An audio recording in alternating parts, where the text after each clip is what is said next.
birril abna lil aba, termasuk bahasan, termasuk bentuk baktine anak dumateng tiyang sepuh. Peringatan khol ini termasuk birril abna lil aba, bentuk bakti kita sebagai anak dumateng tiyang sepuh kita.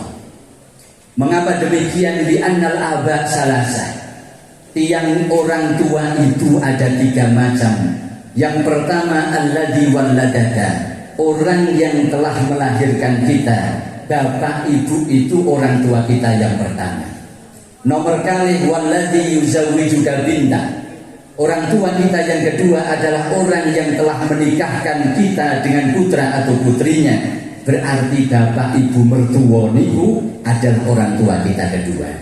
Walladzi, yang nomor 3, walladzi 'allamaka, orang tua kita yang ketiga adalah orang yang telah mendidik kita, orang yang telah mengajar kita, orang ingkang sampun gula wentah kita, bimbing kita, para guru, para rama kiai, para habaib, para mursyid adalah orang tua kita yang ketiga.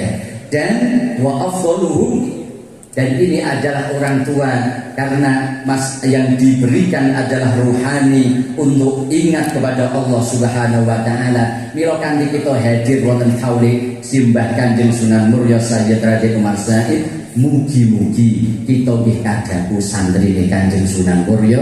Amin Allahumma amin.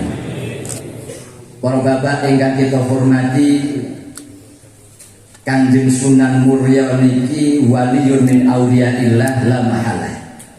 Sepakati para ulama, para habaib, para kiai, Kanjeng Sunan Muria niku nggih wali saestu. Ketika ada yayasan ini, akhirnya ada inisiatif karena dalam kajian-kajian sejarah, cerita dan kisah perjalanan dan perjuangan Kanjeng Sunan Muria masih minim dibanding dengan yang terbukukan dari sunan-sunan yang sanes. Maka inisiatif positif dari pengurus Yayasan Masjid dan Sunan Muria di akhir Desember 2013 mengadakan kerjasama resmi penelitian ilmiah tentang tentang sejarah Kanjeng Sunan Muria bersama UIN Wali Songo dan juga Sangke UGM lan UDI. Desember 2013, Desember 2014, sekitar 1 tahun, hasil penelitian tim ahli itu diseminarkan pertama kali teng Graha Mulia di pesanggrahan kita di bawah sana. Dihadiri oleh semua komponen, baik tokoh masyarakat, pengurus akademisi yang ada di Kudus, Jepara, Semarang, Pekalongan. Lalu tahun Juli 2015 hasilnya sudah hampir fit, lalu diseminarkan secara resmi teng Kanju Skolawat, teng Pekalongan, wonten hadratu Maulana Habib Yahya, Maulana Habib Lutfi.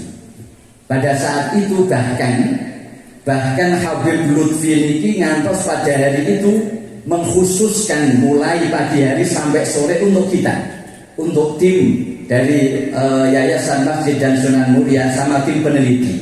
Bahkan Berondoro Habib Lutfi ini nganti betul ini papan tulis piyambak ngangge spidol teng blackboard niku tulisan niku sanate napa nasabe Kanjeng Sunan Muria niku tahun Juli 2015. Lalu akhirnya tempiku terlonceng setelah beliau kersa memberi kata pengantar, akhirnya buku itu tercetak pada Juli 2018.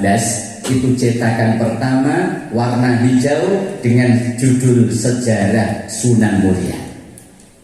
Di dalam buku sejarah niku beberapa versi yang berkembang selama ini disampaikan, tetapi ingkang kula sampaikan adalah ingkang pendapatipun Maulana Habib Lutfi, karena beliau sebagai sesepuh napa niki pemangku aulia teng tanah Jawa.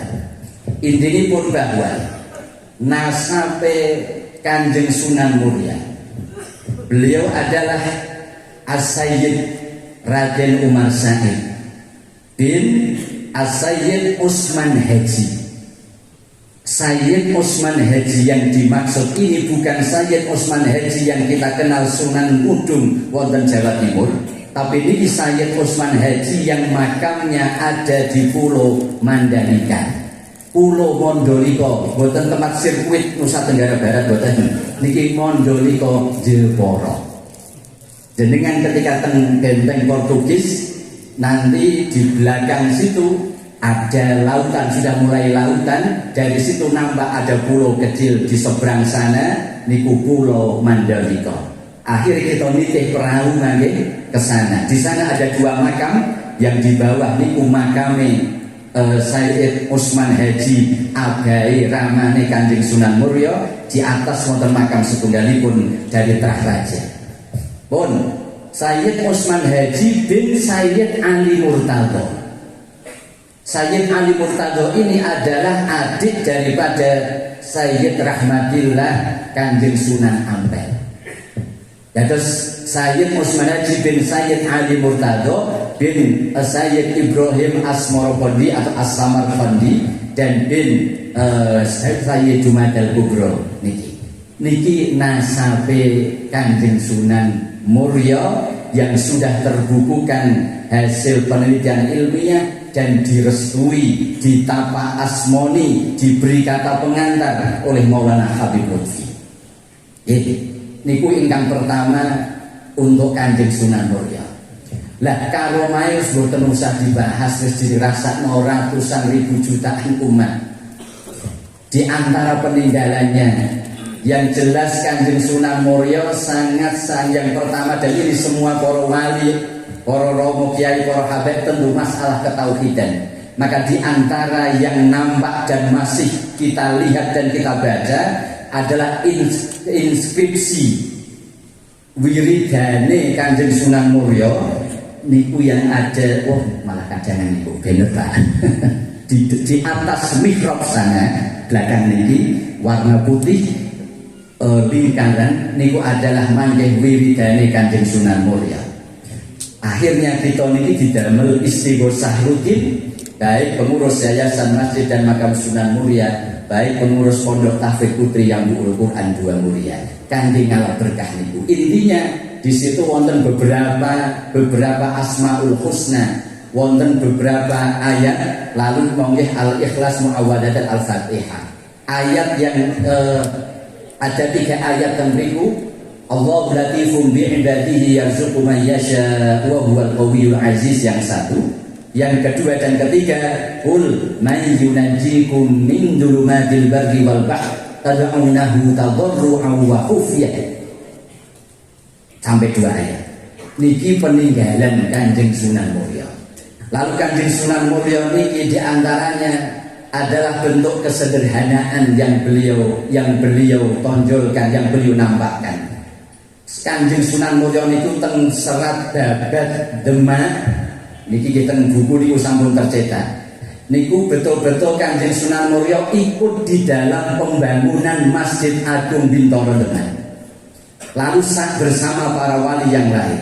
Lalu saat sholat Jum'ah pertama dilaksanakan, maka Kanjeng Sunan Muria niki tugasnya niku hasil sejarah, tugasnya sebagai muadzin, karena beliau relatif masih muda dan mempunyai anugerah suara yang merdu, suara yang indah. Lalu yang ketiga, terrekam di dalam buku sejarah tersebut bahwa Kanjeng Sunan Muria juga ikut berperan aktif saat ada pemilihan khalifah raja untuk kerajaan Demak Bintoro niku 3 sejarah singkat ketika keikutsertaan Kanjeng Sunan Muria bersama para aulia yang lain. Lalu nilai yang sering dinampakkan adalah satu nilai kesederhanaan. Betapa beliau memilih dakwah di puncak gunung yang dulunya margine jalannya boten jalan objek atau jalan tangga ini boten. Bukan juga jalan raya yang dilewati mobil dan bis niku boten. Ada lewat nanti jalan yang biasanya pakai dalam rangkaian peringatan haul ada napak tilas dari pengurus yayasan. Lalu di antara kesederhanaan pada saat itu beliau membangun masjid ini karena beliau mempunyai daya seni yang luar biasa, membuat masjid yang sangat unik, yang sangat antik. Saat para wali rawuh memberi selamat dan yang terekam dalam buku sejarah, maka sakit jenengan pirsani dengan bahasa yang langsung memberi komentar dan tertulis dalam sejarah Kanjeng Sunan Kudus. Intinya ngalembono memuji betapa infrastruktur dan bentuk sembarangnya itu model-modelnya bentuknya niku sangat-sangat antik. Ketika para wali sudah kondur, maka apa yang dilakukan Kanjeng Sunan Muria Sayyid Tarek Umar Said? Bismillah nawaitu, masjid yang dibangun dengan antik dibakar. Mengapa dibakar? Beliau ingin tidak rasa khawatir nanti pengalem nih para aulia dan umat menjadikan beliau takabur. Akhirnya beliau untuk meninggalkan itu dibakar ini masjid, lalu beliau membangun masjid dengan yang lebih sederhana lagi. Lalu yang selanjutnya makna nilai yang diajarkan oleh Mbah Sunan Muria adalah pager mangkok luweh kuat tinimbang pager tembok. Pager mangkok luweh kuat tinimbang pager tembok. Artinya diharapkan ajaran agar saling berbagi, mau berbagi dengan sesama, sifat dermawan, breh itu yang selalu dikembang luaskan, ditumbuh suburkan oleh Kanjeng Sunan Muria kepada umat masyarakat Muria dan sekitarnya Nusantara pada umumnya. Niku diantara sekelumit daripada penapa niki sejarah singkat Kanjeng Sunan Muria yang sudah terbukukan secara ilmiah, mendapat restu dari sesepuh dan pembina, penasihat, pemangku aulia setanah Jawa Maulana Habib Lutfi dan manggih caket jenengan persani, dan disediakan di masjid di ini manggih nak wonten ingkang ngersakake saged daya diri. Kalau ini kalau kita tak promosi gratis kan daya diri.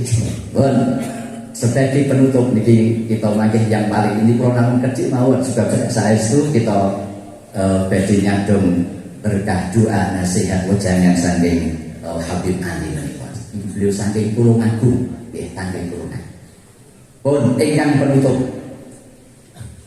kita niki wajib syukur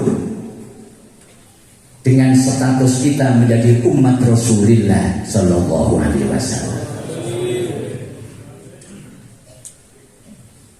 Sebab kemuliaan Rasulullah lah akhirnya kita angsal kecipratan kesawaban mulyane Kanjeng Nabi. Allah mentasbihkan kita sebagai khairul ummah. Sebab Kanjeng Nabi ini adalah Khatamul Anbiya wal Mursalin, Imamul Anbiya wal Mursalin, Sayyidul Kaunaini Wasaqalain. Bahkan Nabi Adam pertama saat tergelincir dalam tanda kutip satu kesalahan, tapi ini mboten dosa kados kita.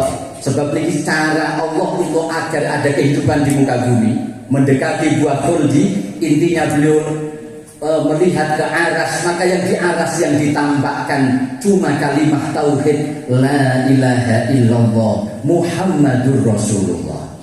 Sebab Nabi Adam niku nabi, sifat wajib Nabi niku wonten sekawan sidik amanah tabligh fatonah. Karena ada sifat fatonah cerdas, akhirnya hal semacam itu dianalisis oleh Nabi Adam. Akhirnya beliau berpikir, ini kok ada nama selain nama Allah, bersanding langsung dengan nama Allah. La ilaha illallah, pertama lafal Allah jalalah, langsung nyanding Muhammadur Rasulullah. Kok ada nama selain nama Allah, bersanding langsung dengan nama Allah? Ini tidak boleh kecuali jika ia adalah ahabbul khalqi ilaihi, adalah makhluk yang paling dicinta Allah Subhanahu wa ta'ala. Akhirnya beliau berdoa kepada Allah, ya Rabbi, bihaq bismilladzi yali ismaki firli. Gusti, dengan kemuliaan nama yang bersanding dengan namamu, semoga engkau berkenan untuk mengampuni daku. Allah pun akhirnya ngajak diskusi, min aina arafta annahu ahabbul khalqi ilaih.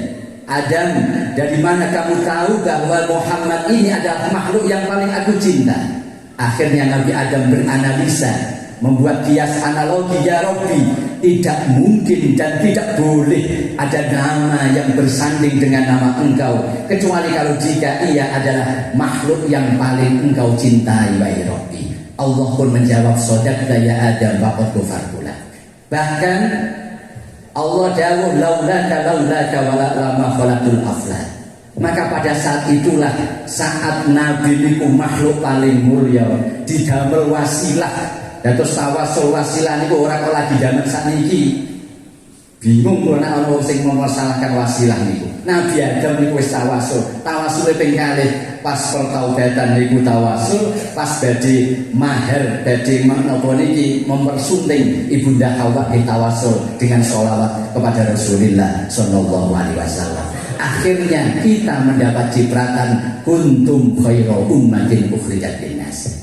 Maka ini penutup, maka jika kita sebagai umat untuk selalu mengharap syafaat Rasulullah, itu harus kita harus selalu mengharap syafaat Kanjeng Rasul. Kita harus selalu berusaha untuk semakin memupuk rasa cinta dan mahabbah kita kepada Kanjeng Rasul. Sebab ten hadis qudsi Allah pun dawuh, ya Muhammad, lau atuni min kulli tariq wastaftahu min kulli bab ma fatahtu lahum hatta ya'tu khalfaka ya Muhammad. Seandainya mereka datang, semua hamba datang kepadaku lewat semua jalan, dan mereka berusaha membuka semua pintu, tidak akan aku bukakan ma fatahtu lahum hatta ya'tu khalfaka Muhammad, hingga mereka semua datang bersamamu di belakangmu, wahai Rasulullah Muhammad sallallahu alaihi wasallam. Ketika kita wajib nyadong syafaatipun Rasulullah, sing luar biasa adalah saat Kanjeng Nabi ternyata merindukan kita. Jika kita merindukan Kanjeng Nabi itu wajar. Tetapi yang luar biasa saat Kanjeng Nabi itu ternyata merindukan kita, umat ingkang umat-umatan iki. Umat-umatan kita iki kira Pak. Kadang-kadang sregep ngaji, kadang-kadang rasa-rasa. Kadang-kadang sregep jamaah, kadang-kadang rasa-rasa. Umat ingkang umat-umatan iki. Ternyata Kanjeng Nabi merindukan kita. Kanjeng sewaktu wekdal Kanjeng Nabi bersama sahabat ada safar, lalu ketika lewat ke kuburan beliau mandek, beliau berhenti, lalu mendoakan si ahli kubur. Setelah mendoakan, lalu Kanjeng Nabi tiba-tiba bersabda yang belum pernah didengar oleh para sahabat yang lain, ashtaqu ila ikhwani, aku rindu dengan saudara-saudara. Para sahabat langsung menjawab, alasna ikhwanaka ya Rasulullah, bukankah kami ini adalah saudara panjenengan? Kanjeng Nabi menjawab, la bal antum ashabi, bukan, kalau kalian itu sahabatku, selain kepada kalian aku rindu kepada saudara-saudara. Sahabat semakin penasaran, waman ikhwanuka ya Rasulullah, nak ngoten menawi jika demikian, lalu siapa saudara-saudara yang panjenengan rindukan? Jawaban Kanjeng Nabi tambah membuat sahabat niki penasaran. Lam yuladu ba'd, sahabat yang saudara yang aku rindukan saat ini belum dilahirkan. Para sahabat akhirnya mengejar dengan pertanyaan, wa kaifa ta'rifuhum wa lam yuladu ba'd? Jika saudara yang engkau rindukan saat ini belum dilahirkan, bagaimana mangke panjenengan saged mengenalinya, wahai Rasul? Akhirnya Kanjeng Nabi membuat analogi kiasan, ya ashabi law indakum hisan, bagi sahabatku, saat kalian seandainya kalian punya kuda kalian berwarna hitam, bagian kepala berwarna putih. Lalu kuda kalian dengan kriteria yang itu berkumpul dengan kuda-kuda tetangga kalian, yang warna kuda tetangga kalian semuanya berwarna buhmin dalam bahasa hadis, yang warnanya hitam pekat. apakah kalian masih bisa mengenali kuda kalian? Akhirnya sahabat pun menjawab, of course ya Rasulullah. Obaan ya Rasulullah. Tentu Kanjeng Nabi, kalau ada kriteria kuda kami warna hitam tapi ada tanda putihnya berkumpul dengan warna yang semuanya hitam, tentu kami masih bisa mengenali. Ketika sahabat sudah menjawab itu, ganti Kanjeng Nabi nimbali, demikian juga aku, walaupun saudara yang aku rindukan saat ini belum dilahirkan, tetapi nanti di hari kiamat aku akan mengenal mereka karena mereka punya tanda khusus. Tanda terus langsung sahabat akhirnya penasaran pol terakhir, sinten sing mesti sinten Kanjeng Nabi kok wonten umat yang begitu luar biasa jenengan rindukan bahkan belum saat ini belum terlahirkan. Kanjeng Nabi langsung dawuh, qaumun ya'tuna min ba'di lam yarawni wa lam yasma'u kalami wa yu'minuna bi wa yusaddiqunani wa yahyawna sunnati ulaika ikhwani ulaika ikhwani ulaika ikhwani. Saudara yang aku rindukan adalah umat yang datang setelahku, tidak pernah melihatku, tidak pernah berjumpa langsung denganku, tidak pernah mendengar langsung sabda-sabdaku, tetapi mereka beriman kepadaku, mereka membenarkan ajaran dan risalahku, serta mereka menghidupkan sunnah-sunnahku. Ulaika ikhwani, ulaika ikhwani, ulaika ikhwani. Mereka lah saudaraku, mereka lah saudaraku, mereka lah saudaraku. Dengan demikian monggo, dengan kemuliaan yang diberikan Allah kepada kita sebab kemuliaan Rasulullah Shallallahu Alaihi Wasallam, monggo ling sifat ling do mahabbah kita ditingkatkan, seneng sholawat, seneng ngaji, lan seneng derek tindak lampah Kanjeng Nabi. Mugi-mugi kanthi ngoten insyaallah kita asal betul-betul didaku umat ingkang berhak angsal syafaat di hari kiamat, yauma yafirrul mar'u min akhi wa ummihi wa abi wa sahibatihi wa bani likulli imri'in minhum yauma idzin sya'nu yubni. Amin Allahumma amin. Mengatakan ingkang saged kita aturaken kirang langkung nuwun agung samudra panasami, monggo kita dherekaken Maulana Habib Ali putra mantu saking Maulana Habib Umar Al-Mutahhar saking turun agung. Mugi-mugi mangke kita angsal berkahipun. Amin Allahumma amin. Assalamualaikum warahmatullahi wabarakatuh. Assalamualaikum warahmatullahi ta'ala wabarakatuh. Waalaikumsalam warahmatullahi wabarakatuh. Alhamdulillah, alhamdulillahil ilahil ma'bud, wassalatu wassalam ala sirri ainil wujud wa asli kulli mawjud, Sayyidina Muhammadinil Mahmud wa ala alihi wa sahbihi adada kulli syakiyyin wa mas'ud. Amma ba'd. Rabbi shrah li sadri wa yassir li amri wahlul 'uqdatam min lisani yafqahu qawli waj'al li waziran min ahli. Nawaitu ta'alluma wa ta'lim wan naf'a wal intifa' wal ifadah wal istifadah wal hatta ala tamassuki bi kitabillahi ta'ala wa sunnati rasulihi wa du'a ilal huda wa dalalata alal khairi wa qidha'a mardatihi wa qurbihi wa thawabihi subhanahu wa ta'ala. Allahumma faqihna fid din wa alimna ta'wil.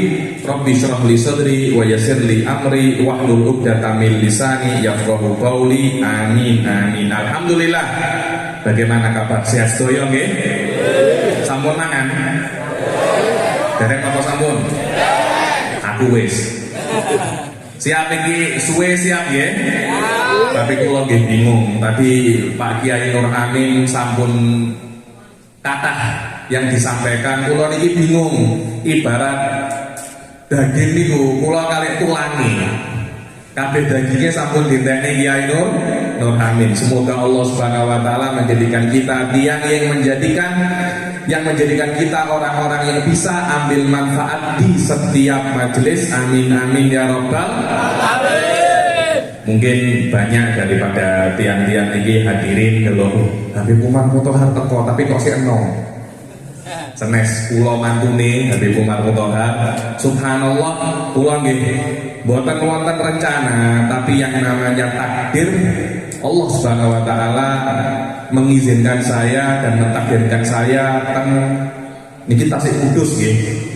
Teng Kudus teng Sunan Muria, padahal kula tas teko saking Malaysia niku kemarin. Kula kemarin niku tasik teng Kuala Lumpur. Datang teng Semarang niku sore langsung diperintah kali ayah mertua untuk menggantikan badali teng Haul Sunan Muria. Semoga ini menjadi berkah agar kita niki bisa untuk istifadah ke Sunan Muria. Amin amin ya rabbal alamin. Kula niku seneng lek tekan kopi niki seneng. Ayah mertua kan senengane kopi. Biasane wonten satu Habib niku Habib Ahmad bin Soleh Al Bahar.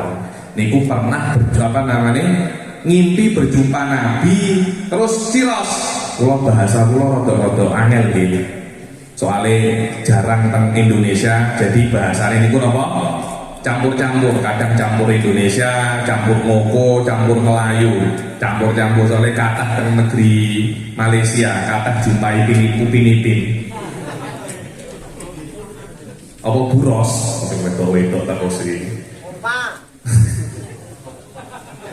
Tok dalan sapa sing ngomong tok dalan. Dikatakan bahwasanya Habib Soleh Al Bahar itu berjumpa Nabi Sallallahu Alaihi Wasallam di dalam mimpi. Lalu niki badhe percaya, nggih mboten apa-apa, ndak percaya ya tidak apa-apa. Tapi mimpinya orang-orang soleh niku biasanya nurun min nurillah. Mimpi bertemu Nabi ngomong, ya Rasulullah berikan aku 3 hadis yang nggak ada dalam kitab-kitab hadis. Di antara yang diberikan oleh Rasulullah ini ngombe kopi. Barang siapa yang minum kopi dan di mulutnya masih ada bau-bau kopi, maka malaikat akan beristighfar untuknya. Kenapa? Karena dulu kopi ini ombenane para wali. Wali niku lek badhe begadang, badhe wirid, badhe ngajar, badhe beramal soleh, niku biasane ngombe kopi. Tapi sakniki kopi niku gawe ngombenan apa? Ngombe biasane gaple. Biasane nonton bal-balan, lah piye? Tergantung niatnya masing. Kalau niatnya baik, insya Allah sampai kopinya niku bilang masih diistighfari oleh malaikat. Alhamdulillah, syukur kepada Allah Subhanahu wa taala atas banyak sekali nikmatnya. Nikmat Allah niku kathah. Tapi banyak orang karena nikmat itu banyak dilupakan, terbiasa. Penyakit nikmat itu terbiasa. Tiang-tiang panjenengan ngertos Habib Umar bin Hafid. Ngertos nggih, Masya Allah. Lek tekan teng Indonesia, wah wis. Niku badhe salaman, sing nek nggone pikirane kuwi salaman utawa mati. Kenapa? Karena apa? Badhe salaman niku oyo-oyoan. Kenapa? Karena jarang berjumpa. Kula niki teng Tarim teng Hadromo 7 tahun. Habib Umar kalau berjalan biasa, yang salaman itu hanya sedikit. Kenapa? Karena terbiasa. Kalau sudah terbiasa, yang namanya nikmat itu menjadi biasa. Allah Subhanahu wa taala memberikan kita nikmat yang banyak, yang sudah terbiasa kita terima. Akhirnya kita itu lupa. Di antara nikmat itu adalah nikmat taufik. Nikmat apa? Taufik. Nikmat taufik niku ditafsirkan kalih banyak ulama niku adalah khalqu qudratit ta'ah lil abad. Bagaimana Allah memberikan kepada kita kemauan dan kemampuan untuk beribadah. Kadang orang itu kuat, sehat, muda, Masya Allah, bendino jogging 10 kilo, 5 kilo melayu. Tapi ketika adzan sholat subuh ning sampinge kowe masjid mboten tangi, Pak. Allahu Akbar, malah kemulan. Niku seperti itu kenapa? Tidak mendapat taufik. Kadang-kadang dia itu ingin melepas selimutnya, malah bojone wis ora usah mas ning kene wae kawan bareng. Bahaya apa mboten? Itu maknanya dipersusah untuk berbuat taat. Niki lho namanya taufik, bagaimana Allah mempermudah kita untuk berbuat taat. Tadi kula niki naik mobil dari bawah ke atas. Kula sing delok niku wedi. Ati badhe nabrak mas santai. Kula delok yang padu, yang wis macam-macam. Tapi oleh Allah, masya Allah, ketika saya datang ke sini, yang datang itu ribuan. Itu dipermudah oleh Allah untuk datang. Kadang-kala panjenengan niku lek wonten majelis taklim, niku dalane niku mudah. Badhe teko niku angel. Kenapa kamu tidak datang? Saya sakit. Minggu depan majelis malih. Kok sekarang tidak datang kenapa? Bojoku loro. Minggu depan mbahku loro. Minggu depannya lagi anakku sing loro. Kabeh mari mobile sing loro. Mobile mari dalane sing loro. Macet. Wis kabeh mari ustaze sing loro. Kenapa? Hal semacam itu menandakan orang ini memang ahli neraka. Kenapa? Dipersusah untuk berbuat baik. Alhamdulillah adanya kita di sini niku tanda, walaupun jauh di atas gunung niki lho. Dalam zaman-zaman modern semacam ini untuk kesini niku boten mudah. Tapi Allah mempermudah kita, hujan-hujan, dingin-dingin, jalan yang curam, kita tetap bisa datang di sini. Itu kalau tandanya Allah tidak cinta sama kita niku nopo. Mungkin hari ini di waktu yang sama teman-teman kita mungkin sedang berbuat maksiat. Ono sing ngomong mana macam-macam iki teko kuwi wong iki. Wongnya teko kuwi. Jadi ya nah. Niku nikmat yang banyak orang-orang niku lupa. Dan jangan sampai kita lupa, nanti kalau kita tidak mensyukuri nikmat taufik ini, kita tidak akan diberi lagi. Dan karena mahalnya nikmat taufik itu, di Al-Quran hanya disebutkan sekali saja. Tidak ada lebih daripada apa? Sekali. Wa ma taufiqi illa billah alaihi tawakkaltu wa ilaihi unib, itu saja. Tidak disebutkan di ayat-ayat yang lain. Alhamdulillah, semoga Allah menjadikan kita orang-orang yang muwafakin. Guru-guru saya itu dulu itu pernah sekolah master di Yordania. Nanti ke Yordania itu Kudus kanan, terus tidak nyampe insya Allah. Guru-guru saya di Yordania nih kalau dongo, saya jaluk dongo nih, dongonya namun tinggal Allah yuwafiquka. Muga-muga Allah ngekei kalian apa? Taufik. Karena kalau sudah taufik, kita niku mudah untuk masuk surga. Lek boten asal taufik, masya Allah, wangel. Badhe sholat niku wangel, badhe ngaji niku wangel, badhe hadir mau majelis niku angel. Semoga kita di antara orang-orang yang mendapat taufik. Dan di antara nikmat yang banyak orang-orang itu lupa dan banyak mengingkarinya, nikmat yang namanya nikmat cukup. Nikmat apa? Sampai Allah di dalam Asmaul Husna niku wonten namine nami Al-Kafi, yang maha mencukupi. Di dalam nama itu ada sebuah pelajaran bagi kita. Kalian itu jangan meminta lebih, jangan meminta kurang, mintalah cukup. Kalau kalian minta lebih, jangan-jangan nanti kalian itu tidak bisa handle. Kalian tidak bisa untuk memanfaatkan nikmat yang lebih, uang lebih juga bingung. Panjenengan kira wong-wong sing sugih banget iki penak, boten. Malah akeh stroke. Kenapa? Bingung. Sing kere kenemenan yo angel, sing sugih kenemenan yo angel. Saya banyak berjumpa orang-orang yang kayanya itu dibilang crazy rich. Sampai yang lek kumpul karo crazy rich, enggak jadi rich, crazy yo. Alhamdulillah. Iku malah uripe niku lek ngomong aku ndak suka ngeluh, kenapa? Uangku karek sak miliar. Kulo neng ATM ono 10 juta ndak ngeluh, wah akeh meniki duwite. Panjenengan jaluk sak miliar, akhirnya otaknya itu bingung, lama-lama kepikiran kepikiran, akhirnya stroke. Punya mobil BMW, punya mobil Mercedes, yang menikmati bukan dia, yang menikmati malah supiri. Bukan dia. Kenapa? Karena dia diberi nikmat dan dia tidak bisa untuk memanfaatkannya dan otaknya tidak bisa handle. Duwe bojo ayu, itu bingung.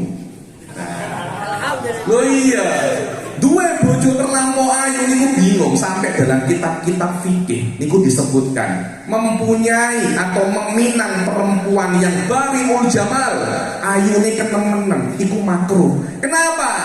Orang kalau meminta istri yang ayu itu ada dua mudorote. Yang pertama, ngaget-ngaget wong. Loh, jajal lek muka kayak ngene-ngene iki. Bojone wahyu Miss Indonesia digawa ning kondangan. Loh, Dik. Bojone ndi iki? Masyaallah ingon-ingon kon kita, Dik. Akhirnya ngomong kuwi kaget, kok iso orang secantik Anda bojone kok wong semacam ini. Yang kedua, kalau Anda mempunyai istri yang sangat cantik, ada mudorote. Apa itu? Wong-wong niku bodoh suudon. Mesti dukune kuat. Yakin aku, wis tak dukune kuat. Kowe nek ono ning ndi kowe dukune? Kowe ning desa sebelah ya sing wahyu kuwi. Dulure sing dukune mesti. Wes suudon dongane kuwi elek-elek. Mesti elek-elek. Ayo, nyawa mati-mati wong kuwi ya. Alhamdulillah. Wingi lho wis mlebu rumah sakit, terus mlebu ICU. Kok metu meneh to? Nyapa? Kok moro-moro ning gone omah apa surat kaleng, tulisane kudu jandamu. Loh, hal-hal semacam ini yang kurang baik. Kenapa? Karena ada kelebihan. Ndak imbang, ndak sekufu. Golek besan iku ya kudu sing seimbang. Aja wong sing kere-kere. Golek besan sing sugih-sugih bingung. Kula kan teng Malaysia niku suwi. Jadi kadangkala ada orang niku menikah, namanya juga cinta ya. Jadi cinta itu buta kan katanya kan. Iya, tapi besanmu udah buta. Ketemu ning gone kampus, ketemu ning gone kuliah, laki-laki dan perempuan saling jatuh cinta. Akhirnya menikah. Sing siji nih sing lanang iki kere, sing wedok kuwi sugih banget. Jomplang. Begitu besan karo besan ketemu meneng mincep dari sapa kok. Beda, sijine mangane gembili, sijine mangane tape, sing iki mangane wagyu. Ndak nyambung, wis beda alam. Sijine alam nasyah, sijine alam taro. Akhirnya gue bingung, kenapa? Karena ndak sekufu. Karena itu carilah yang cukup. Kalau kita itu cukup, insya Allah semuanya niku sae. Badhe tuku omah badhe tuku mobil badhe bojo papat nggih. Wani. Tidak wani loh ya. Ada dancer nih kayaknya. Bahaya nih. Semoga Allah Subhanahu wa taala menjadikan kita orang-orang yang bersyukur dan orang-orang yang cukup. Amin amin ya rabbal alamin. Kadang-kala tiang-tiang itu kan ngomong nih. Ketika di dunia itu banyak menginginkan perkara-perkara itu yang lebih, padahal dia pun sendiri tidak bisa untuk menikmati perkara-perkara yang lebih itu. Nanti kalau laki-laki itu ketika dia itu masih muda nih, kan Malaysia itu kan kakak yang itu bagi mengadu nasib ke Malaysia. Ketika pergi ke Malaysia itu niatnya itu ingin pulang kaya dan membangun gedung yang tinggi. Sebelum pulang, bahkan masih muda, sudah terkena penyakit yang macam-macam. Bahkan ada yang sampai kena alergi. Dikei cumi, gatal-gatal. Disuguhi es teh, jalur ganti. Nyapa? Karena sudah punya pabrik gula sendiri. Dicegeki bojo sing ayu. Nyengkre, kenapa? karena terkena disfungsi ereksi. Kenapa ya? Dunia ini semacam itu. Carilah yang cukup, jangan cari yang lebih. Semoga Allah menjadikan kita orang-orang yang sehat walafiat, umur panjang, meninggal dalam keadaan husnul khotimah. Amin amin ya rabbal alamin. Sholawat serta salam kita aturkan kepada junjungan kita Nabi Muhammad sallallahu alaihi wasallam. Di dalam Al-Quran Allah Subhanahu wa taala berfirman, wallahu a'lamu haitsu yaj'alu risalata. Allah niku tahu di mana meletakkan kerasulannya. Jadi Allah niku tidak salah pilih. Banyak orang-orang niku mengatakan bahwasanya Rasulullah tanda kerasulan yang paling terang niku adalah Al-Quran. Kan setiap nabi kan ada mukjizat ya. Mukjizat itu tiang-tiang akidah niku mengatakan seperti stempel tanda kebenaran kalau itu adalah nabi. Setiap nabi pasti punya mukjizat. Nabi Musa membelah lautan, merubah tongkat menjadi ular. Nabi Sulaiman bisa menggul, bisa mengendarai angin. Saya itu Superman. Kalau Superman bisa berbicara dengan apa namanya? Bisa berbicara dengan dewan. Masya Allah. Akhir-akhir ini panjenengan itu mendata banyak orang mengaku nabi di Indonesia ini. Mulai dari Sabang sampai Merauke, Masya Allah, kuatah sing mengaku nabi. Malah ada yang sudah level ngaku nabi, aku malaikat Jibril. Kulo niku ngrasakne ngeluh darah tunjukku kumat aku delok. Wonten malih kulo niku di Cirosi kali rencang kulo. Ini ada baru Habib. Apa? Telepon Allah. Iki wis gak level, telepon jin wis gak level iki. Tadi telepon Allah wis gak usah kakean bingung kowe. Lek enek orang mengaku nabi, tengok ono mukjizatmu apa? Wong tulus, Bi. Nabi Musa bisa membelah lautan, awakmu iso belah apa? Lek cuma belah kerupuk, wis ora iso. Sing ngono aku iso belah apa belah duren. Lah gawe namu lah kuwi. Nabi, setiap nabi itu pasti punya mukjizat. Cuma khusus untuk Al-Quran, mukjizatnya itu dikatakan mukjizat lughawiyah, mukjizat baladiyah, mukjizat dalam bahasa. Maknanya bahasanya Al-Quran itu tidak mungkin dibuat oleh manusia. Nah, untuk memahami itu, niku susah, harus belajar nahwu, belajar sorof, belajar macam-macam. Lah, banyak orang-orang zaman sekarang mungkin tidak mempunyai kesempatan untuk belajar ilmu bahasa setinggi itu. Akhirnya para ulama itu mengatakan sebenarnya tanda kerasulan yang paling tinggi itu bukan Al-Qur'annya, tapi sejarahnya. Nah, ini. Tapi sirahnya tadi kita lihat Kiai Nur Hamid menjelaskan tentang sedikit sirahnya Sunan Muria. Wis ketok lek kuwi wali. Lah nabi piye? Nabi itu orang pilihan. Bahkan sebelum dia menjadi nabi, keluarganya itu dipilih. Nabi itu berasal daripada kaum namine kaum Quraisy. Kaum apa? Quraisy. Kaum apa? Kaum Quraisy itu kalau dulu kan di zaman saya sekolah di SD itu biasanya kafir Quraisy kan apa nggih? Kafir Quraisy itu sebenarnya bukan saya. Karena kaum Quraisy ini adalah kaum yang paling mulia di Arab. Jadi teng Arab itu masih kental, kabilah-kabilah itu masih kental. Senes kados Indonesia. Lah di antara semua kabilah itu wonten namine kabilah Sakif, wonten namine kabilah Khazraj, wonten namine kabilah Qahtan. Dan dulu mereka itu bisa bertarung bertahun-tahun cuma gara-gara masalah kecil.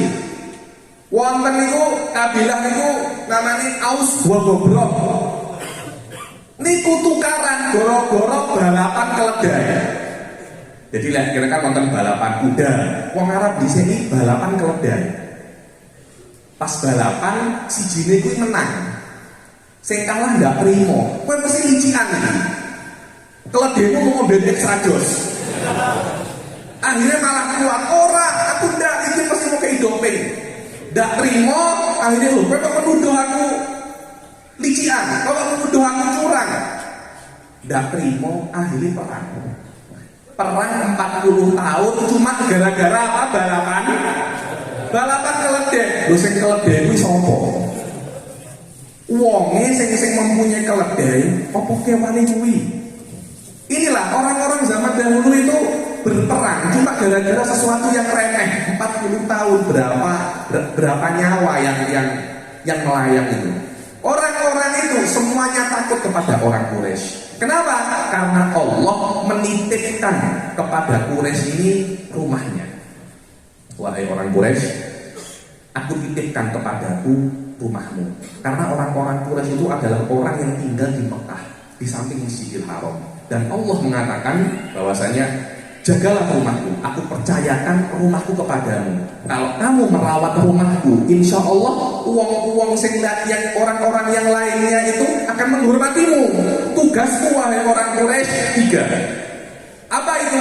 Ada namanya as-sidana, as-siqayah, wal hijabah. Apa itu as-sidana? As-sidana itu memberi makan orang yang naik haji. Zaman-zaman dahulu itu tidak ada haji-haji mudah kayak kita naik Garuda, terus ada makannya, ada catering. Dulu tidak ada. Dulu itu naiknya onta. Naik onta itu dari, bayangkan ya, dari Palestina ke Mekah itu 1 bulan. Balik 1 bulan. Maknanya bolak-balik itu 2 bulan. Mungkin orang tua atau kakek-kakek kita itu mendapati itu. Haji masih naik apa? Kapal laut. Itu perjalanannya 3 bulan, 4 bulan. Karena itu mulai kaji terhormat. Masya Allah, ini Pak Kaji. Sekarang naik kaji itu mudah. Jadi tidak sesakral zaman dahulu. Orang zaman dahulu ketika naik kaji terus entek kabeh. Bekalnya habis, minumnya habis. Ketika sampai Mekah, sudah kamu tidak usah mikir makanmu, semua ditanggung oleh Quraisy. Itu namanya as-sidana. As-siqayah apa? Memberi minum banyu, masya Allah. Air itu di Arab, Allahu Akbar. Kulo niki tinggal di Jordan 4 tahun. Air itu datang hanya 1 minggu 1 kali. Datang hari Rebo.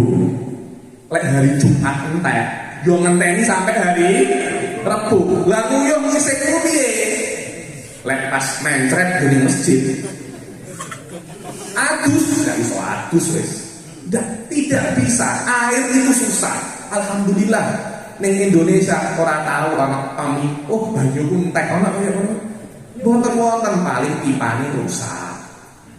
Ada gangguan air, tapi air habis tidak pernah di Arab itu. Air itu susah karena ini kula niku bingung lek wonten tiang-tiang niku banyak protes teng Indonesia. Dolane kurang kurang kita di Indonesia syukur panjenengan badhe kados ngeten niki teng Arab angel ning Malaysia kudu golek izin. Lek ora enek izine wis biar. Dan tidak boleh acara itu lebih daripada jam 12 kalau mboten saged polisi teko dibubarne. Padahal banyak-banyak Habib mulai ceramah jam 12 malam baru mulai ceramah. Niki nikmat. Niki napa nek? Nikmat disyukuri lan dijogo. Karena mungkin di negara-negara yang lain hal-hal semacam ini niku mboten wonten dijogo. Indonesia ini benar surga lan nikmat. Semoga nikmat-nikmat semacam ini terus ada di bumi Indonesia tercinta ini. Amin amin ya rabbal alamin. Dan yang ketiga niku al-hijabah. Al-hijabah niku kiswai Ka'bah niku. Tugasnya orang-orang Quraisy pada zaman niku jogo kiswah Ka'bah. Setiap tahun kiswai niku diganti. Karena 3 tugas ini Quraisy niku dihormati. Orang-orang kaum-kaum yang lain niku badhe berdagang mesti dirampok. mesti dirompak.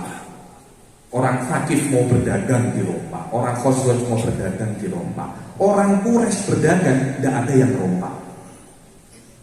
Sampai oleh Allah disebutkan wa yutakhaffafun nasu min khawlin. Dibilang, kamu apa tidak bingung melihat Masjidil Haram itu aman dan orang-orang di sekitar Masjidil Haram itu diculik, dibunuh. Kamu apa tidak bingung ketika orang-orang berdagang, dulu kan berdagang ke Suriah, berdagang ke negara-negara yang lain, orang-orang ketika berdagang diculik, dirampok, tapi Quraisy ketika berdagang tidak dirampok, aman. Kenapa? Ini adalah berkahnya Allah menyuruh kalian untuk menjaga Masjidil Haram, dan nanti akan menjadi berkah juga karena nanti dari kaum Quraisy akan muncul Nabi akhir zaman namanya Muhammad bin Abdullah. Itu adalah berkah. Jadi sebelum Nabi Muhammad itu lahir sudah dipersiapkan. Kowe ning gone Quraisy yo lahir. Ben wong-wong iki ndak ono sing komplain. Loh kenapa kok enggak Khazraj? Kenapa kok enggak Aus? Enggak, karena Quraisy pada saat itu adalah orang yang paling mulia, kaum yang paling mulia. Yang namanya Nabi itu pasti mulia. Tidak boleh Nabi itu tidak mulia. Pekerjaannya mulia, orang tuanya mulia, semuanya mulia. Masa kecilnya luar biasa. Masa kecilnya Nabi luar biasa. Masa remajanya luar biasa. Rasul Shallallahu Alaihi Wasallam mulai remaja tidak pernah cangkruk, nggak pernah cangkruk Rasulullah itu. Walaupun kita banyak yang cangkruk, alhamdulillah Rasulullah tidak pernah cangkruk. Niscaya lek ono Rasulullah itu pernah cangkruk. Engko ana kafe-kafe jenenge kafe as-sunnah. Nyapa? Karena Rasulullah dulu pernah cangkruk. Dulu itu Rasulullah itu si aku tak ngombe iki. Alhamdulillah. Ya si singkas. Alhamdulillah. Rasulullah dulu ketika remaja itu menggembala kambing. Menggembala apa? Kambing. Kambing itu istimewa. Apa yang ada pada Rasulullah semuanya itu istimewa dan ada hikmahnya. Rasulullah dulu menggembala kambing dan kawan-kawannya itu ada yang menikah. Orang-orang Arab itu kalau menikah itu biasa gitu. Sebelum menikah niku wonten jogrok gitu. Ketika jogrok terus gambusan. Rasulullah diundang jogrok kali gambusan. Wahai Muhammad, kowe teko ning gone acaraku. Aku iki sesuk ate rabi. Loh sajane aku pengin, cuma aku ki repot ngurusi wedhusku. Wis ngene wae. Nanti aku akan menyuruh pegawaiku gawe jaga wedhusmu. Sing penting awakmu kuwi teko ning gone acaraku. Ya wis. Rasul mau datang, tapi Allah tidak menginginkan Rasul datang. Kenapa? Karena Allah niku tahu Rasulullah akan menjadi makhluk yang paling mulia, akan dijadikan nabi yang paling mulia. Ketika Rasulullah niku berjalan siang-siang, Rasul itu berjalan pagi hari mau datang ke tempat acara itu, di tengah jalan tiba-tiba ngantuk Rasulullah, ngantuk tertidur di padang pasir dan tidak sadar kecuali sudah lewat waktu zuhur, acaranya wis mari.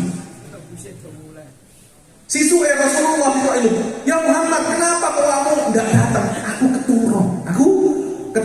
Loh, bayangkan kalau Rasulullah kuwi teko, apa gak jadi dalil gitu? Uang jogrok, aku nyapa jogrok. Rasulullah ya tahu jogrok. Untung Rasulullah tidak tahu jogrok. Walaupun jogrok itu senes haram, tapi tidak pernah Rasulullah melakukannya. Minimal hukumnya mubah, bukan apa-apa. Sampai para ulama dulu ketika aku ikut S1 teng Hadramut teng Yaman niku, kula niku bingung, kok Rasulullah niku menggembala kambing. Gue bingung, kenapa kok kambing ya? Wong Arab ini apa kok kambing? Padahal di Arab niku wonten unta. Sapi tidak ada di Arab. Lek wonten tiyang Arab mungkin datang teng Sunan Muria napa, ojo disuguhi sapi. daging sapi, daging kebo, tidak doyan. Mereka tidak makan daging sapi. Mereka hanya makan daging kambing, ayam, dan daging apa? Kula bingung, nyapa ya kok wong Arabi nabi-nabi ya menggembala kambing. Panjenengan lek nonton sakniki yang dumbe niku kalau Jumatan wis gak level nggawa sepeda motor, nggawa mobil, nggawa singo. Istilahnya parkir, kowe parkir apa? Parkir singo. Kuwi tukang parkirnya dhewe ya wedi. Saya itu tanya kepada guru saya, Ustaz, kenapa ya kok Rasulullah ini menggembala kambing? Apa tidak ada hewan-hewan yang lain yang lebih bombastik gitu loh?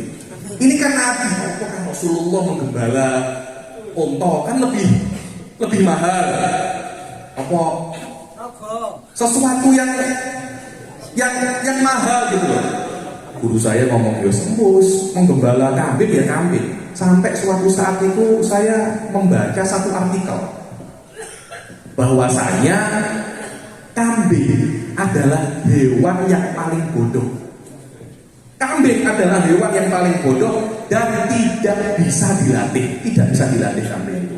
Karena itu panjenengan delok masuk ning gone sirkus-sirkus, ning kebun binatang. Di kebun binatang itu biasanya ada animal show, semacam sirkus. Saya masuk kebun binatang di Malaysia itu, ada animal show dari mulai ayam, ada ayam itu bisa dilatih, burung bisa dilatih, gajah bisa dilatih, apa malih? Singo, apa malih? Ulo, apa malih? Sopo sing ngomong semut manggu? Apa? Rondo.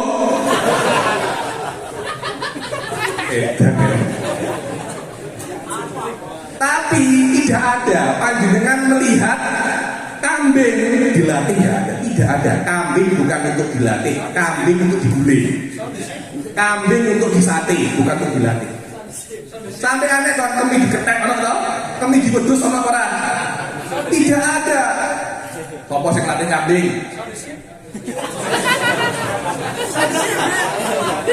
Iwan kusedan. Tidak ada kambing bisa dilatih. Kambing itu adalah hewan yang paling bodoh. Ini sebagai pemanasan. Sebagai pemanasan. Wahai Nabi Muhammad, wahai makhlukku yang paling mulia, Anda dengar Nabi Muhammad menggembala kambing, Nabi Isa menggembala kambing, Nabi Musa menggembala kambing. Sampai Nabi Musa ini dua apa? Tongkat kok ditekoi. Wa matilka biyaminika ya Musa, ya asoya atawakkalu alaihi wa ahusyu biha ala ghanami. Iki ku tongkatku, aku yo sandar, aku yo busah wedhusku. Nabi Musa menggembala kambing. Setiap nabi mesti menggembala kambing. Wa ma ba'athu rasulan atau wa ma bu'itha rasulun illa wara'il ghanam. Kenapa? Karena itu untuk pemanasan. Gila, wedhus jajal aturan. Lek awakmu bisa ngatur wedhus, tak kasih makhlukku yang lebih susah diatur. Sopo? Menungso. Wedhus bisa baru apa? Menungso. Sampai ada sebuah orang percaya tak kasih sebuah cerita. Rasulullah ketika itu masih remaja. Kan Nabi diangkat menjadi Nabi umurnya 40 tahun ya. Pas ketika masih remaja umur 20, 21 menggembala kambing oleh Rasulullah, dibawa ke mar'a. Mar'a itu padang rumput. Namanya kambing ya. Menggembala kambing kuwi kambinge diculne kok dhewe deloke ngono kambinge mangan-mangan. Itu jenenge kambing ya. Sing mangan kanan, sing mangan kiri. Ternyata yang sebelah kanan itu adalah kebunnya milik orang.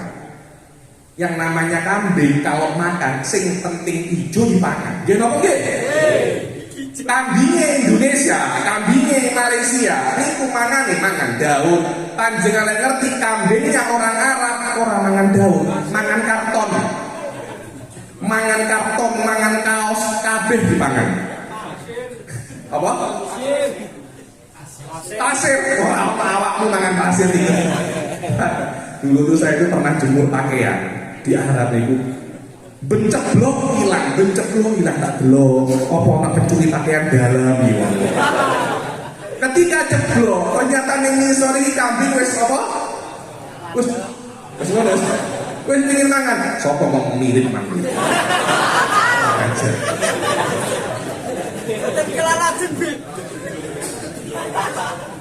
Akhirnya kambing kuwi kan nang sebelah kanan, nang sebelah kiwa. Sisuke Rasul dipanggil, Muhammad, Rene, nggih, wonten apa? Sesuk jangan ada kambing yang makan sebelah kanan ya. Aku minta maaf. Sebelah kanan ini kebunku. Ini adalah kebun kurmaku dan banyak tanaman-tanaman hiasnya. Ning kene ana tanaman janda bolong. Kambingmu kuwi lek mangan, tidak hanya makan rumput. Tanahku yo kok, tanamanku yo diidek-idek. Tanaman hias itu dipangani. Sapa sing tanggung jawab? Wong nggih, Pak, sepuntene insyaallah mulai besok tidak ada semacam itu lagi. Akhirnya setelah orangnya kuwi ngalih, dipanggil kambingnya. Wahai kambing-kambing, mbe. Yo oleh hukum. Wahai kambing-kambing, mbe. Mulai besok kamu makan di kebun sebelah kiri ya. Sebelah kiri ini adalah padang rumput milik umum, tidak ada yang memilikinya. Sebelah kanan itu milik orang. Wonge kok kerang. Dia pakai darah gini pas umat. Jadi mulai besok jangan ada yang makan sebelah kanan. Jangan kamu mempermalukan aku. Makan apa yang boleh untukmu, jangan makan yang tidak boleh untukmu. Kambingnya lemas. Mulai besok tidak ada satupun kambing yang makan sebelah kanan, tidak ada. Semuanya makan sebelah kiri. Waktu berlalu 1 bulan, 2 bulan, 3 bulan. Kemudian kurmanya itu panen. Dia bingung loh, kok kurmaku panennya tidak sebagus tahun lalu. Tahun lalu 9 ton, kok ini cuma 5 ton. Apa yang salah ya? Oh iya, tahun ini kambingnya Muhammad nggak ada yang makan di sini. Kenapa? Karena yang namanya kambing ketika dia itu makan, ya meletakkan barokahnya nih loh, apa sih? Sanggenya nih loh, apa di mana? Apa? Seres gundul gue. Teletongnya nih loh. Dia meninggalkan teletongnya nih loh. Nah, teletong nih kan. Ini kan selain dia itu kotoran, nggih, Pak. Rapuk nggih pupuk. Akhirnya napa jenenge kurmanya niku hasilnya niku bagus. Dipanggil lagi Muhammad sini. Mulai besok enggak apa-apa. Kambing ini makan sebelah kanan enggak apa-apa ya. Tidak usah makan sebelah kiri. Sebelah kanan pun oke. Kalau bisa makan semua di sana. Lagi. Wahai kambing-kambing. Malah mbek wong. Ini sakjane lebu sama menungso to. Mulai besok kalian boleh makan sebelah kanan. Puasa sudah berakhir. Kambingnya sembek. Lihat, kambing diberitahu oleh Rasulullah manut. Jangan bilang makan sebelah kanan manut, jangan makan sebelah kiri manut. Menungso apa manut? Angel. Di sini ada masjid toh. Niki masya Allah, hal niku hukumnya sunnah.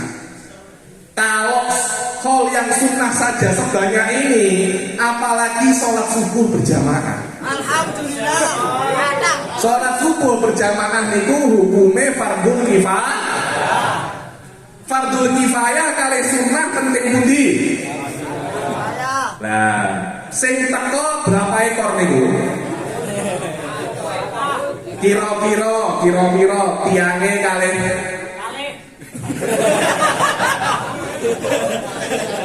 terus ngaku loh. Sijine imam, sijine mak. Itu juga jamaah loh. Iya jamaah. Cuma kalau hal sebanyak ini sholat jamaah juga banyak. Saya itu pernah ceramah tentang komunitas Indonesia di Malaysia. Sebelum ceramah niku panitia niku misi kula, "Ben, nyapa? Ngomong masalah judi online, Ben. Anak-anak muda di sini ini semuanya judi online." Wah, seneng kula. Siap. Saya ngomong judi online. Apakah gua tanya, apakah di sini ada yang main judi online? Semua. Gua saya semangat maling judi saat ini. Semangat. Tidak boleh judi online itu haram. Oh, haram piye? Ulo sebelum main judi tawasul rumiyin. Tidak boleh, judinya haram, tawasulnya juga haram. Anda kalau melakukan perbuatan yang haram, didahului sebelumnya bismillah, sebelum minum arak, bismillahirrahmanirrahim. Aku pengen ngombe loh. Ngombe kok piringnya nggih. Haram, bismillahirrahmanirrahim. Haram, jadi haram ini kalih. Jadi tidak boleh main judi slot, main judi online, kemudian tawasul, tapi menang terus deh. Ya Allah, saya bilang, alhamdulillah menang terus deh. Tidak boleh haram. Tapi maaf deh, kenapa? Foto profilnya saya ganti foto profil Habib. Piye? Ben barokah Habib. Kula langsung barokah. Kula assalamualaikum warahmatullahi wabarakatuh. Tidak boleh. Rasul mengatakan jangan main judi online. Yang main judi online banyak apa tidak? Teko kuwi wonge. Ngacung. Maknanya siapa yang lebih bodoh? Manusia atau kambing? Kambing dibilang makan kiri, makan kanan. Manusia dibilang jangan maksiat, jangan main judi. Masih banyak yang main judi. Lebih susah diatur manusia atau kambing? Nikulah napa jenenge Rasul niku tiyang yang istimewa. Setiap perkara yang dia lakukan ketika masa-masa beliau hidup, niku semuanya ada hikmahnya. Dan Rasulullah niku diutus sebagai mu'alliman. Napa mu'alliman niku namine guru, dan Sunan Muria niku dijenengi Sunan niku karena mengajar, karena dia itu guru. Kiai-kiai, para habaib, para pengajar agama niku namine warasatul anbiya. Nabi Muhammad ketika meninggal tidak meninggalkan uang sedikit pun. Walaupun Nabi Muhammad niki benten nggih. Mazhab Imam Malik niku tidak boleh mengatakan Nabi Muhammad niku miskin boten angsal. Kenapa? Karena Nabi Muhammad miskinnya ikhtiyari, karena pilihan. Kalau kita iktirori terpaksa. Ono lek arep pilih, kowe pilih sugih apa? Kere, pilih apa? Karena itu Nabi Muhammad itu doa memilih untuk miskin. Allahumma ahyini miskinan wa amitni miskinan wa syurni fi zumratil masakin. Pede, confident, insyaallah lah awak dhewe. Ate doa kaya ngono grogol. Wedi.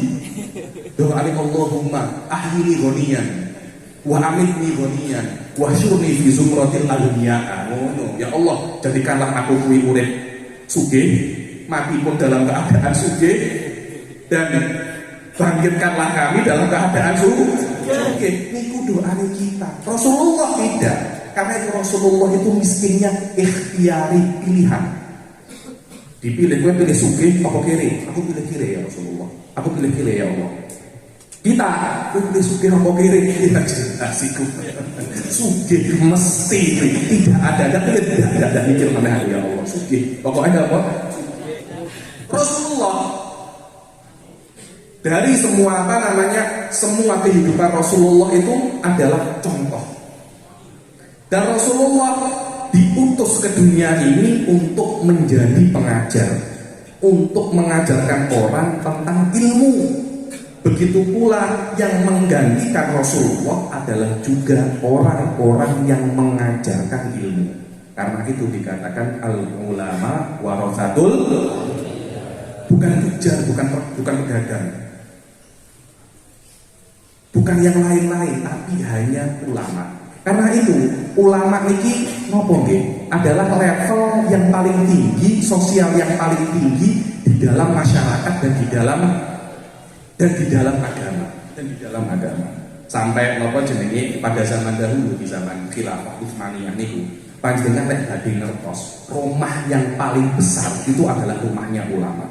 Rumah yang paling bagus niku adalah rumahnya nopo ulama. Kenapa? Karena ini adalah warasatul Anbiya, dan ulama itu mempunyai jasa besar kepada kita orang-orang biasa. Kenapa? Karena ulama itu mempermudah kita untuk memahami agama.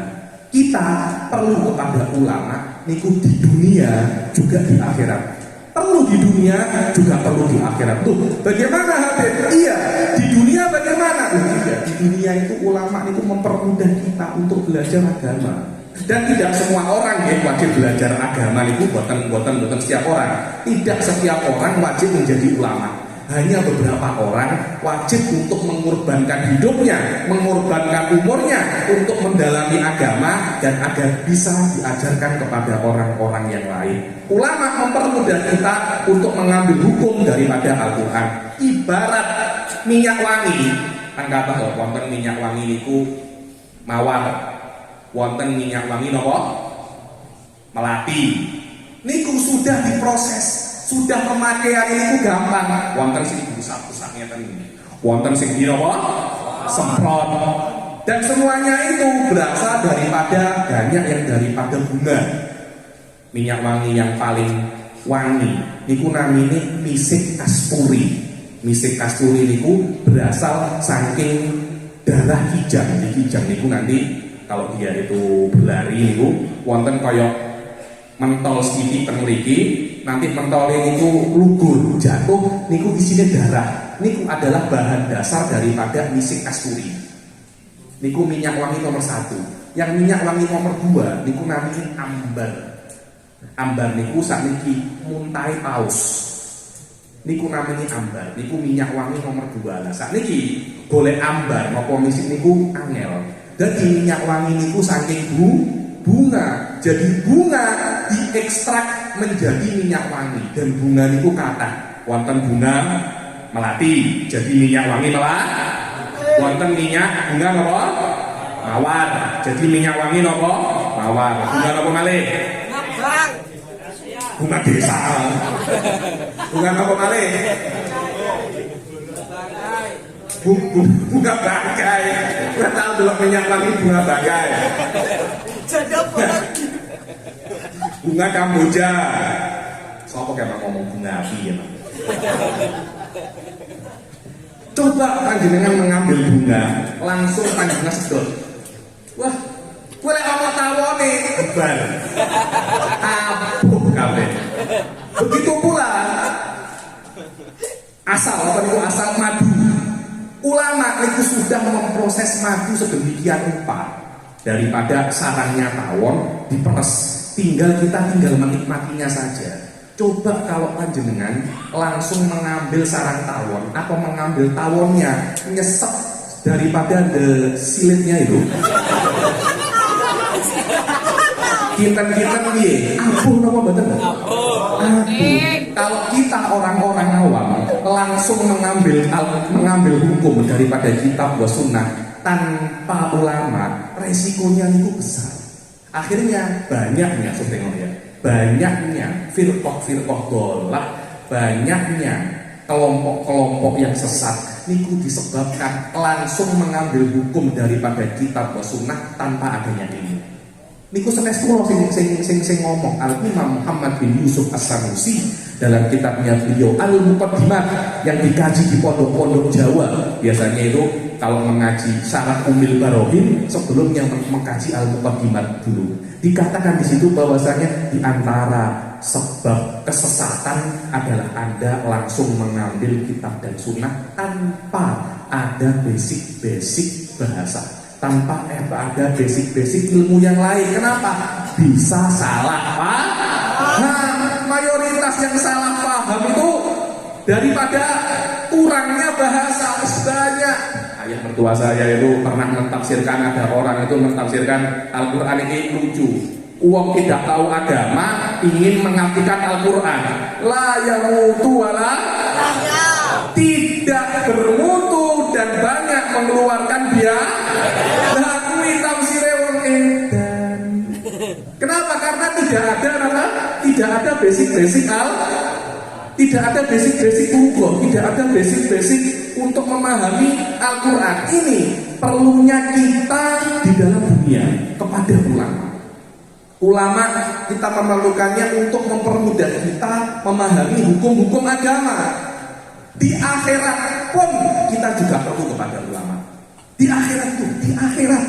Loh, akhirat itu sudah tidak ada sholat, sudah tidak ada puasa, sudah tidak ada hukum. Kok kita ya Habib masih perlu ulama di akhirat?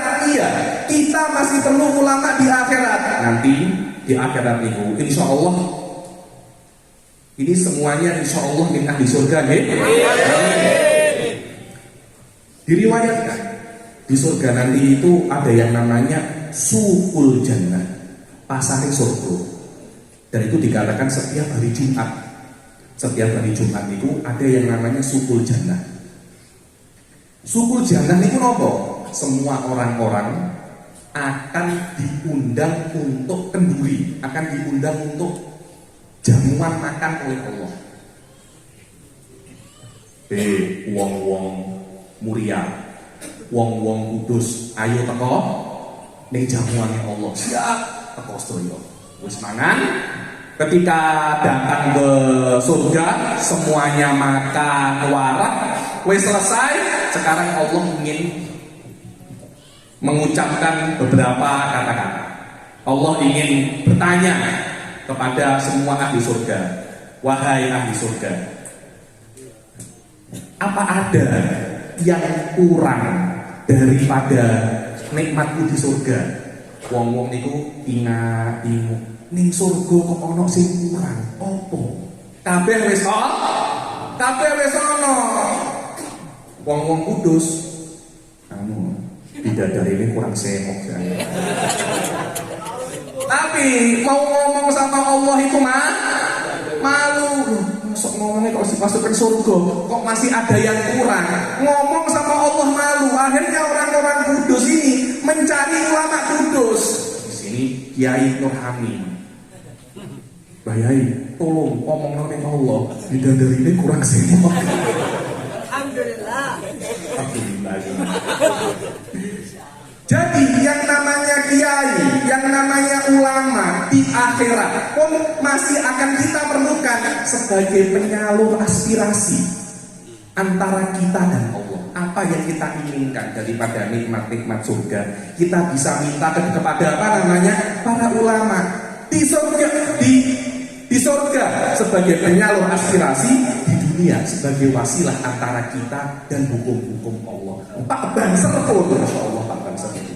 Ketika ulama datang di depan,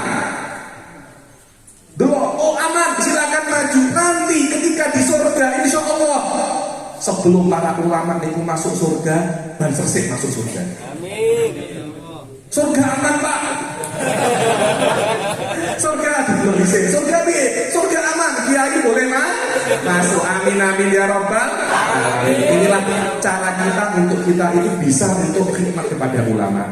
Dan penting kita itu bertawasul berintisol kepada ulama. Karena kita di dunia ini jangankan manusia, pohon itu bisa tumbuh karena apa yang ada di atas dunia bersambung dengan apa yang di bawah tanah. Pohon akarnya akan menyerap air-air yang di bawah tanah, akhirnya pohon tumbuh. Kita pun mesti ada hubungan dengan yang sudah ditanam di tanah, agar kita juga bisa tumbuh, badan kita tumbuh, rohani kita juga tumbuh, dan akhirnya kita ke dalam Haul Sunan Muria ini minimal menjadi sababiyah, agar kita bisa mendapat syafaatnya Sunan Muria pada hari kiamat. Karena yang bisa membagi syafaat itu senes hanya nabi, senes hanya para malaikat, para ulama pun juga bisa memberi syafaat. syafaat guru Syekh Abdul Qadir Jailani. Pada zamannya ada orang jahat mati. Para murid-muridnya, Syekh, di kampung sebelah ada orang jahat mati.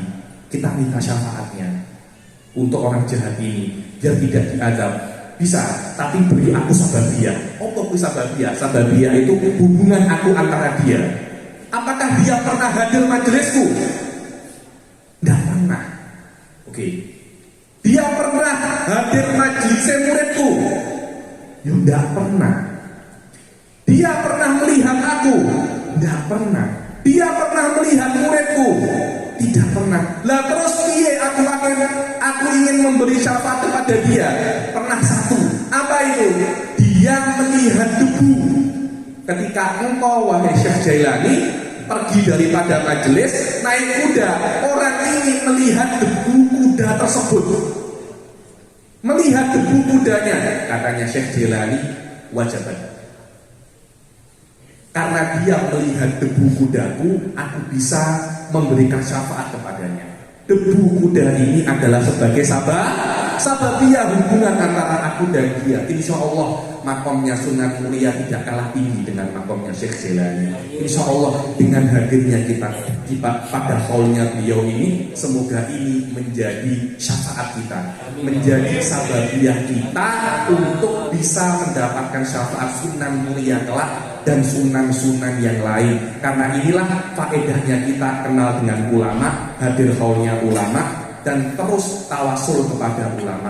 Semoga kita dijadikan orang-orang yang terus khidmat kepada ulama, cinta kepada ulama, dan semoga kewalian dan barokah Syekh Sunan Muria ini bisa sedikit turun kepada kita mendapat berkahnya, dan semoga haul ini akan terus ada. Dan inilah tandanya seorang wali.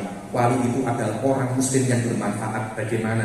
Sunan Muria sudah meninggal 399 tahun, gitu.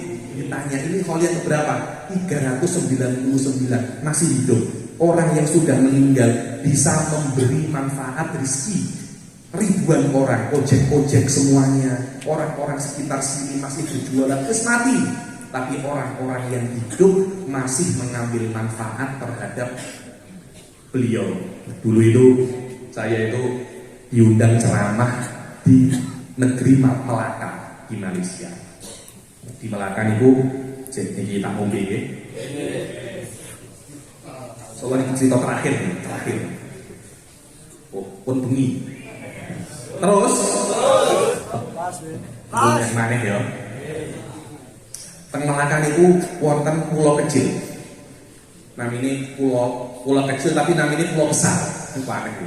Pulau kecil tapi namanya pulau besar.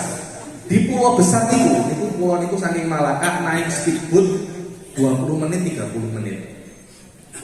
Ada satu makam namanya makam Syekh Ismail Al-Jailani. Nanti kerumuh.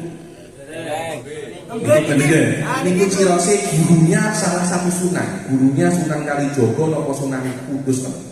Gurunya sunan-sunan aslinya Indonesia, cuma kelihatannya berdakwah akhirnya di pulau besar sampingnya negeri Malaka.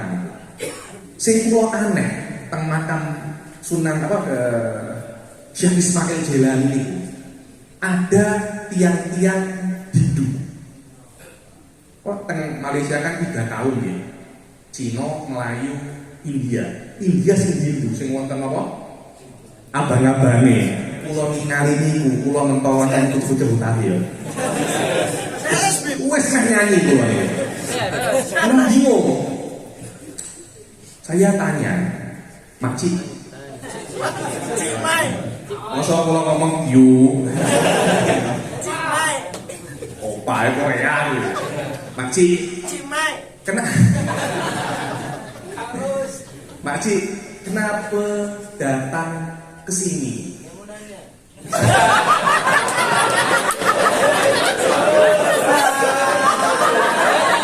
Untung gitu orang Indonesia ya. Saya kira di situ ada kuburannya ulama Hindu. Wallahi, saya kira itu ulama Hindu. Karena banyaknya orang-orang Hindu ziarah ke situ. Saya kira kuburannya ulama Hindu. Sampai tidak, saya kesini berziarah Syekh Ismail Jailani. Gua kaget, kok non muslim ngambil berkah ke Syekh Ismail Jailani. Kami kalau ada hajat, kami berdoa di sini, kemudian kami bersedekah, itu hajat kami terkabul.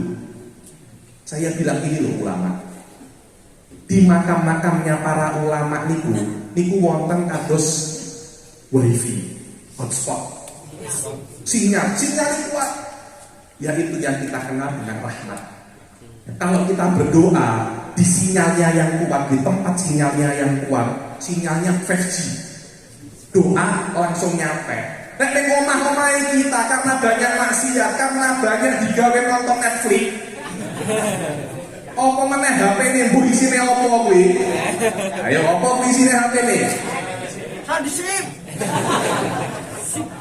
TikTokan macam-macam, santri-santri saiki wis wacanane wis duduk Fathul Wahhab maneh, Fathul WhatsApp. Wis banyak akeh-akeh perkara-perkara yang membuat rumah kita itu wis gak kuat meneh sinyal.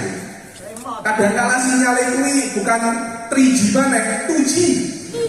Kadang-kadang kadang-kadang gak ono sinyal. Karena itu doa tidak dikabulkan, tapi di makom-makom para ulama sinyal itu kuat. Yang namanya sinyal tidak kenal agama.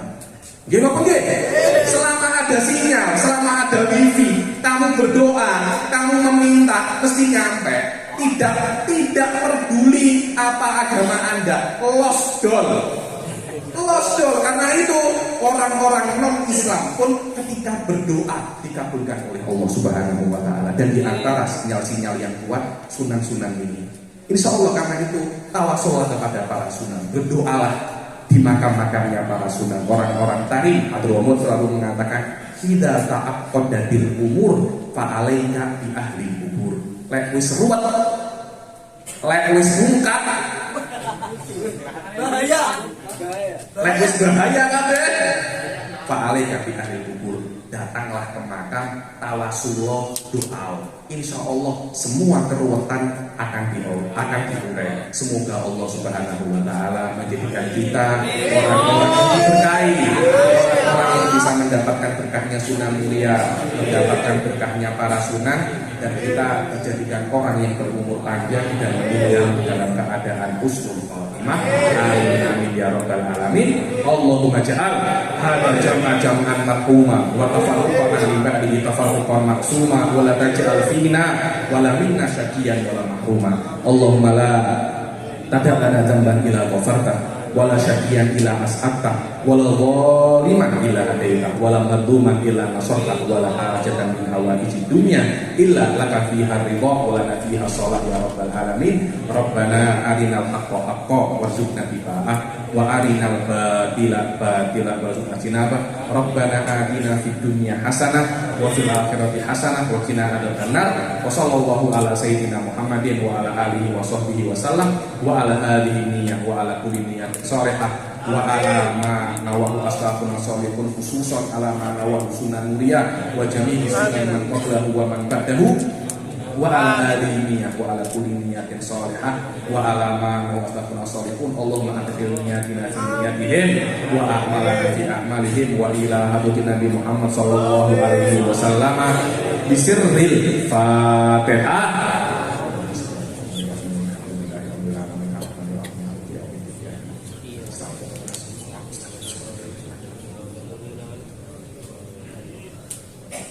Wabillahi taufiq wal hidayah wa ridha wal inayah. Assalamualaikum warahmatullahi taala wabarakatuh. Waalaikumsalam warahmatullahi wabarakatuh.